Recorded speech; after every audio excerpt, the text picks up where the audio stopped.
Red FM's FIFO Life Big Al here with you this morning, now joined by Alex from Chesswork Group for our tip of the week. And today going to be talking about using your head and not your heart. Probably one of the biggest mistakes a lot of people make, right, Alex? Yeah, that is definitely one of the biggest mistakes that people make. And look, and it's an easy mistake to make because generally speaking, people who buy their first home, it is exactly that. It's a home. It's a place where, the kids grow up. They're going to, spend their life with their significant other. And all those emotional things come into play. But when you're looking to buy an investment property, those things are really not as important. Like if you don't like the overall aesthetic feel of a property, or you don't like, the decor, the kitchen, all these things are really important when you've got a home. But when you buy an investment property, the thing to remember is you're not going to live in it. Yeah. So just because you look at it and you go, actually, you know what, that's not up to the standard of what I would expect to live in. However, if I run the numbers and I look at it and go, well, actually, this particular property is giving me, X amount return. It's in a growth area.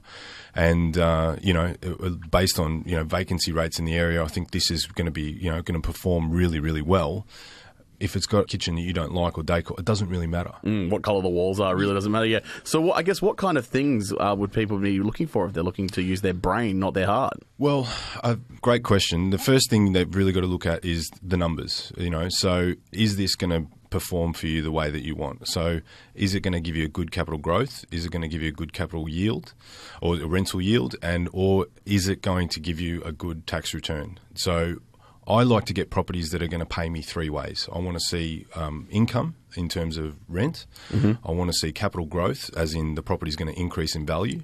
And then I want to see good tax incentives as well, which is a nice little sweetener at the end. So that's just an example of all the numbers that you would have to be crunching to find that perfect investment property. Definitely. And that's the thing, quite often you kind of look at the numbers of buying an apartment versus a house.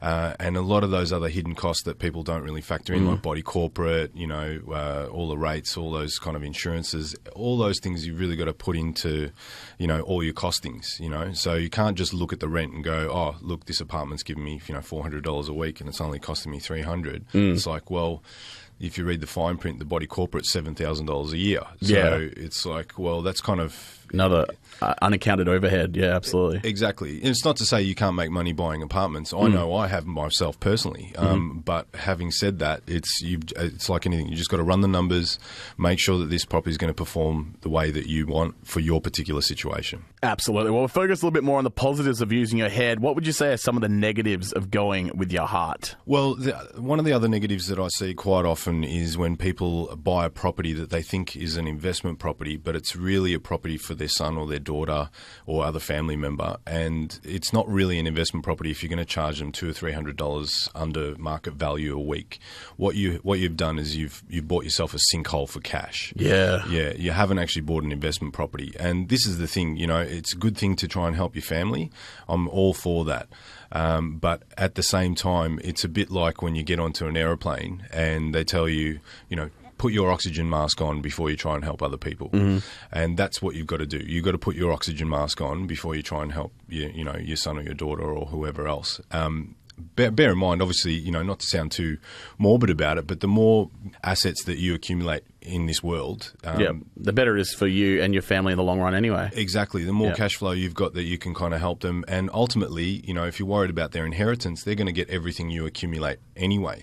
So if putting them in puts you at a disadvantage and it stops you getting that, 3, 4, 5 investment properties, and because you're stuck on this one, because, you're putting all your money into, helping, so-called helping your family. Yep. Well, it would be better, to actually get market value, get some cash flow, and maybe, repeat the process, get 2, 3, 4 investment properties, and your kids are going to inherit that anyway. I guess when it comes to this stuff, knowledge is power. And speaking of knowledge, you've got a free ebook that you can download now. I do, yeah. So it's on the website, and it's www.chessworkgroup.com.au. So if you just go in there and have a look, it's on the front page, scroll down and put in your details, and there's the ebook for you. Absolutely free as well, which is great. That's the best price, isn't it? Awesome. Well, that is the best price. Well, thanks so much for the tip today. I appreciate it. Fantastic. Thank you. Alex there from Chesswork Group. To download that ebook for free, go to the website chessworkgroup.com.au. That's it for Five for Life this week. Take care. Enjoy the rest of your day.